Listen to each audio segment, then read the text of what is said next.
Welcome back to Von Tolstat Fight Club.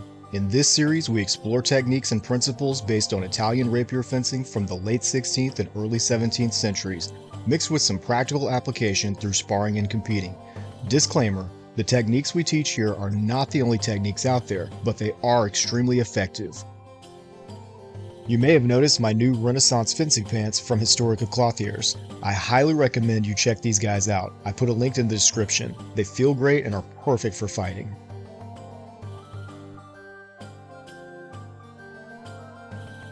This episode is the second part in an ongoing examination into attacks on the low lines. Last time we learned how to gain and thrust in opposition on the low inside line, and today we learn how to gain our opponent's blade and thrust in opposition on the low outside line. To start with, the low outside line is anything to the right of your sword below the armor hilt if you're right-handed. You may remember from last time that attacking the low lines without an advantage is one of the most dangerous actions you can take.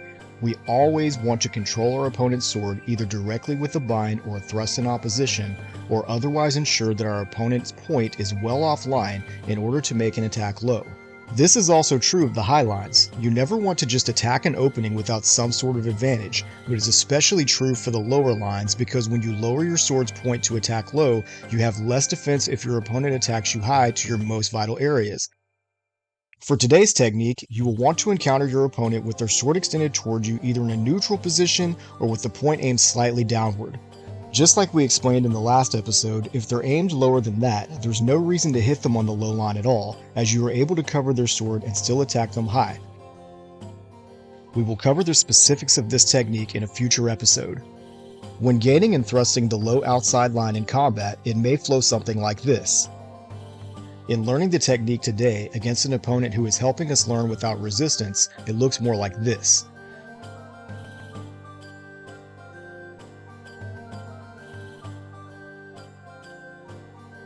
For this technique, we'll use the modified quarta guard, just as we did in the last episode, where our arm is extended similar to a terza position, but our hand is in a quarta position with the knuckles to the left if you're right-handed.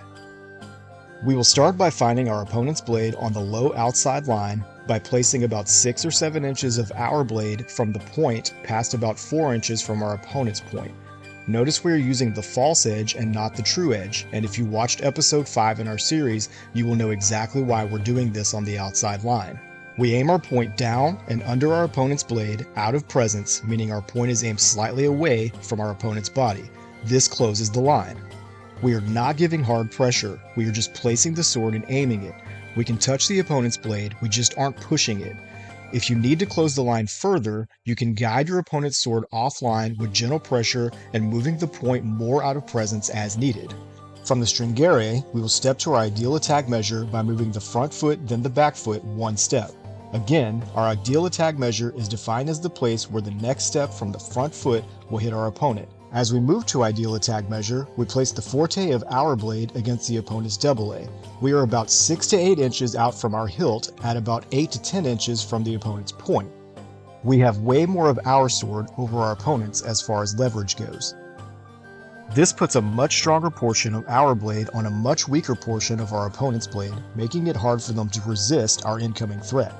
We are still crossed under our opponent's sword, but our hilt and quillins are situated so that our opponent cannot just raise their blade to hit us.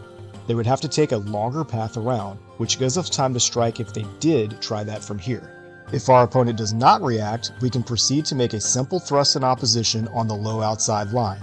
To do this, starting at the gain from ideal attack measure, we take a step with our front foot as we sink our weight down a little bit to press our hilt into our opponent's mid-blade area. At the same time, we adjust our wrists and fingers to angle our point into our opponent to make the hit. So again, as I step, I sink my weight down a little bit in order to push my opponent's sword down with my hilt. Notice the angle of my tip is mostly neutral now as I hit. I'm not aiming excessively downward. Also notice that when the point lands, the foot lands. I'm not flinging my arm. My feet are doing the kill as I aim my sword. I'm still crossing under their blade as I make the hit. I am directing my sword into theirs, keeping the lock as I strike. After I hit, I recover with the line closed the same way I came in. Remember, we're not giving hard sideways pressure. This gives our opponent too much information, and if we press them, they can easily leave the bind and hit us as our point goes offline. To practice today's technique, have a partner stand in a neutral guard or with the point aimed slightly down. Stringere the blade towards the tip by placing more of your point past less of theirs, usually about 7 inches of yours from the tip past about 4 inches of theirs. Your point should be aimed out of presence and crossing under their blade to close the line.